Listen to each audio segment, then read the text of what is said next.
आज हम NCERT short notes series में विज्ञान कक्षा 7 के अध्याय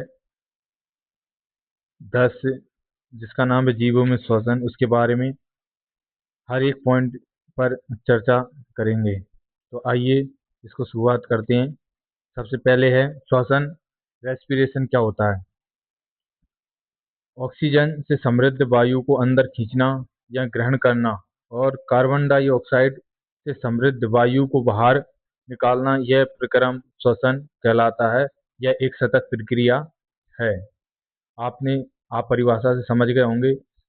वायु, जो भी हम सांस के द्वारा जो वायु जाती है उसमें ऑक्सीजन होती है, उसको अंदर खींचते हैं, और जो फेफड़ों के द्वारा जो कार्बन डाइऑक्साइड बनती है उसको उसी वायु के द्वारा बाहर निकालते हैं। इस प्रक्रिया को क्या कहते हैं? श्वसन, रेस्पिरेशन कहा जाता है। ये एक सतत प्रक्रिया, ये निरंतर, सतत मतलब निरंतर चलती रहती है।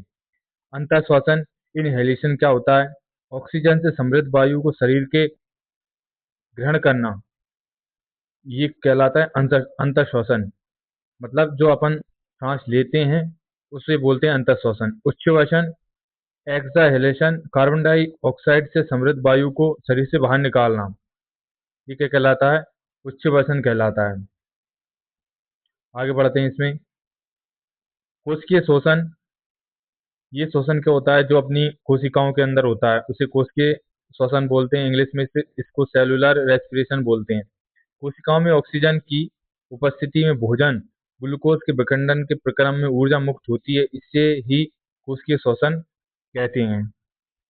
कोशिकाओं के माध्यम से जो भोजन जाता है पेट में, उसको ग्लूकोज में विखंडन कर जो उस ग्लूकोज से ऊर्जा प्राप्त होती है उसे कोशिकीय श्वसन बोलते हैं। जैसे glucose is equal to CO2 plus H2O plus ऊर्जा, ये चीजें जब ग्लूकोज बनता है तो इतनी चीजें उसके प्रक्रिया में, रासायनिक अभिक्रिया में बनती हैं। कौन कौन सी? कार्बन डाइऑक्साइड गैस निकलती है, जल बनता है और ऊर्जा मुक्त होती है, ऊर्जा निकलती है। अब है वायवीय श्वसन क्या होता है? एरोबिक रेस्पिरेशन, जब ग्लूकोज का विखंडन ऑक्सीजन की उपस्थिति में होता है तो वह वायवीय श्वसन कहलाता है। उदाहरण, यह श्वसन लगभग सभी जीवों में होता है। वायवीय श्वसन मतलब जो वायु की उपस्थिति, वायु मतलब ऑक्सीजन की उपस्थिति में हो, वो वायवीय श्वसन कहलाता है। शब्द से पता चलता है कि वायवीय मतलब वायु के माध्यम से जो श्वसन होता है। आगे बढ़ते हैं इसमें। अवायवीय श्वसन, एनाएरोबिक रेस्पिरेशन, जब ग्लूकोज का विखंडन ऑक्सीजन की अनुपस्थिति में होता है तो वह अवायवीय श्वसन कहलाता है। इस प्रक्रम में ग्लूकोज का अपूर्ण विखंडन होता है।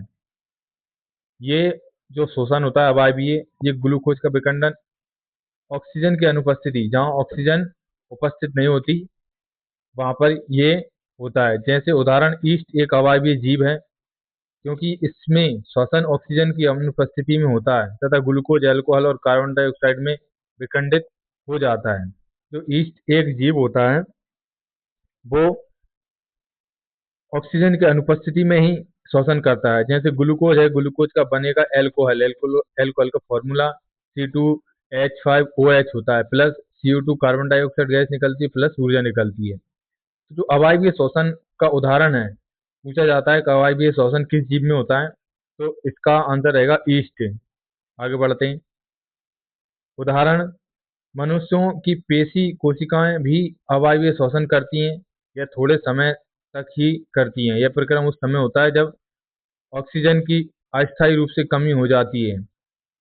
जैसे बहुत देर व्यायाम करने, तेजी से दौड़ने, कई घंटे टहलने, साइकिल चलाने अथवा भारी वजन उठाने आदि। इस प्रक्रम में ग्लूकोज का अपूर्ण विखंडन होता है और लैक्टिक अम्ल के साथ ऊर्जा मुक्त होती है। आपने देखा होगा जब अपन रनिंग करते हैं या जिम जाते हैं तो जो दौड़ते रहते एक समय ऐसा होता है कि जो कोशिकाएं हैं उनमें ऑक्सीजन की, पेशी कोशिकाएं उनमें ऑक्सीजन की कमी हो जाती है। वो ऑक्सीजन इतनी जल्दी नहीं ले पाती। इस कारण वहां पर लैक्टिक अम्ल होता है, वो जमा हो जाता है और अपने पैर दुखने लगते हैं। मात्र एक ये कारण है कि जो अपने पैर दर्द होते हैं वो लैक्टिक अम्ल के जमाव के कारण ही होते हैं। हाथ पैरों में दर्द होना ये लैक्टिक अम्ल के कारण होता है। ग्लूकोज पेशी में लैक्टिक अम्ल प्लस ऊर्जा ये बनता है।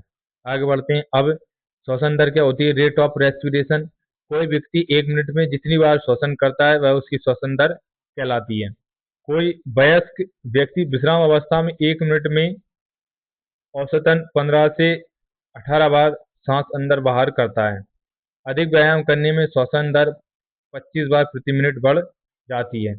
मतलब 1 मिनट में कोई अगर विश्राम की अवस्था में है, बैठा है या लेट कोई सो रहा है व्यक्ति, तो वो 1 मिनट में लगभग 15 से 18 बार सांस अंदर बाहर कर सकता है। और दौड़ने वाला, व्यायाम करने वाला 25 बार। श्वसन मार्ग क्रिया विधि। ये श्वसन अब होता कहाँ से है? मनुष्य में या जीव जंतुओं में नासा द्वार वायु अंतः श्वसन द्वारा अंदर लेना। नासा गुहा जो अपनी नासा है, नाक, उसमें 2 छिद्र हैं, उनके माध्यम से अपन सांस अंदर लेते हैं। ये कहा जाती फेफड़ों बक्ष गुहा। यह पार्श्व में पसलियों में घिरी रहती है। फेफड़े कहाँ होते हैं? अपने बक्ष गुहा में के पीछे। अब इन जो एनसीईआरटी में चित्र बने हैं वो आप देख सकते हैं। सबसे पहले ऊपरी नासा द्वार है, ये मुख हुआ है। फिर है ये ग्रसनी, फिर ये श्वास नली है यहाँ से नीचे से, और ये फेफड़े देख सकते हो आप, और ये फेफड़ा है। पसलियाँ फेफड़ों को कवर करके रखती है पसलियाँ, और ये है डायफ्राम। वायु अंदर आती है इस नासा श्वास नली के माध्यम से, तो डायफ्राम नीचे की ओर गति करता है। जब भी श्वास अपन अंदर लेते हैं तो डायफ्राम क्या करता है? नीचे दब जाता है। ये होता है अंतःश्वसन। पसलियाँ बाहर की ओर गति करती हैं। जो अपन आप महसूस कर सकते हो, सांस लेकर देखना। जो वायु जब पहले अंदर लेते हैं तो डायफ्राम नीचे जाता है और पसलियाँ बाहर की ओर गति करती हैं। लेकिन वायु बाहर की ओर धकेल दी जाती है। इस चित्र में देख सकते हो पसलियाँ अंदर की ओर गति करती हैं और डायफ्राम पूर्व की अवस्था में आ जाता है। ये उच्चवसन कहलाता है। ये मानव में श्वसन की क्रिया विधि होती है। अब आगे बढ़ते हैं। श्वसन में पसलियों एवं डायफ्राम की गति। डायफ्राम एक बड़ी पेशीय परत है। यह बक्ष गुहा के आधार प्रदान करती है। जो बक्ष गुहा है उसको आधार, जितने फेफड़े हैं ना वो भी कहाँ पे? बक्ष ये डायफ्राम के ऊपर है। अंतःश्वसन इनहेलेशन।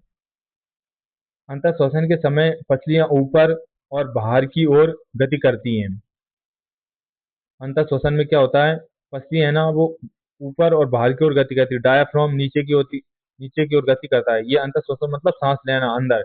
यह गति वक्ष गुहा का आयतन बढ़ा देती है तथा वायु फेफड़ों में आ जाती है। जब भी सांस लेते हैं तो जो डायफ्राम है वो नीचे चले जाता है, तो उसका आयतन क्या है? बढ़ जाता है। और वायु कहाँ चले जाती है? फेफड़ों में। जैसे O2 जो ऑक्सीजन है वो 21% जाती है, और सिर्फ माइनस कार्बन डाइऑक्साइड जाती है 0.04%। ऑक्सीजन अपन कितनी ग्रहण करते हैं, सांस लेते हैं जब? 21%। उच्च वसन एक्सहेलेशन मतलब श्वास छोड़ना। उच्च वसन के समय पसलियाँ नीचे और अंदर की ओर जाती है, जबकि डायफ्राम ऊपर की ओर अपनी पूर्व स्थिति में आ जाता है। इसमें वक्ष गुहा का आयतन कम हो जाता है और वायु बाहर निकल जाती है। देखो, जो अपन ऑक्सीजन ग्रहण करते हैं 21%, लेकिन वो जब अपन सांस छोड़ते हैं तब मात्र 16% ऑक्सीजन बाहर जाती है और कार्बन डाइऑक्साइड की मात्रा बढ़ जाती है। 4.4 क्या है? कार्बन डाइऑक्साइड गैस बाहर निकालते हैं, और ग्रहण कितनी करते हैं? मात्र 0.4%, लेकिन बाहर कितने निकालते हैं? 4.4%। ये मुख्य अंतर है। ये पूछता है कि ऑक्सीजन ग्रहण के करते समय कितनी प्रतिशत ली जाती है और बाहर निकलते समय कितनी प्रतिशत बची रहती है, कितनी खर्च हो जाती है? तो 4% क्या हो जाती है? खर्च हो जाती है।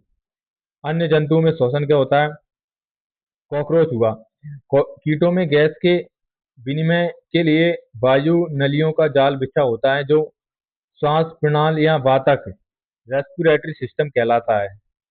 ऑक्सीजन समृद्ध वायु स्वस्थ रंध्रों से नालों में जाकर शरीर के ऊतकों में विस्तृत हो जाती है और शरीर ये प्रत्येक कोशिका में पहुंचती है। श्वास नाल अथवा श्वास प्रणाल केवल कीटों में ही पाए जाते हैं। केंचुआ कैसे श्वसन करता है? केंचुआ अपनी त्वचा से श्वसन करता है। इसकी त्वचा आर्द्र और श्लेष्मीय होती है। मेंढक मेंढक त्वचा और फेफड़ों दोनों से ही श्वसन करता है। ये इंपोर्टेंट है कि मेंढक श्वसन कैसे करता है, उसमें दोनों लगाना त्वचा और फेफड़ों से। ये चित्र बना है श्वास प्रणाल का कॉकरोच का। और ये मछलियां श्वसन करती किससे? क्लोम के द्वारा। मूल मृदा से वायु अवशोषित होती है। मछलियां श्वसन कहाँ से करती? क्लोम द्वारा। जल में श्वसन। मछलियों में क्लोम या गिल पाए जाते हैं जिनके द्वारा वह जल में घुली ऑक्सीजन को अवशोषित करती है। जल का फॉर्मूला आपको पता होगा, H2O होता है, उसमें ऑक्सीजन भी होती है। इसलिए जो मछलियां है ना, तो जल में घुली ऑक्सीजन का उपयोग करती तभी वो जीवित रह पाती हैं। क्लोम में रक्त वाहिनियों की संख्या अधिक होती है जो गैस विनिमय में सहायता करती है। पादपों में श्वसन।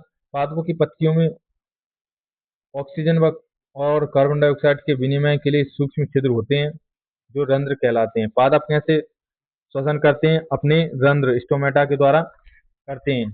पादपों में की जड़ें भी अन्य कोशिकाओं की भांति मृदा कणों के बीच खाली स्थानों में भरी वायु से ऑक्सीजन ले लेती है। तो आज का वीडियो यहीं समाप्त होता है। अगला वीडियो आपको कल सुबह 10 बजे मिल जाएगा अगले चैप्टर के लिए। अगर वीडियो अच्छा लगा तो चैनल को सब्सक्राइब जरूर कर लें। धन्यवाद।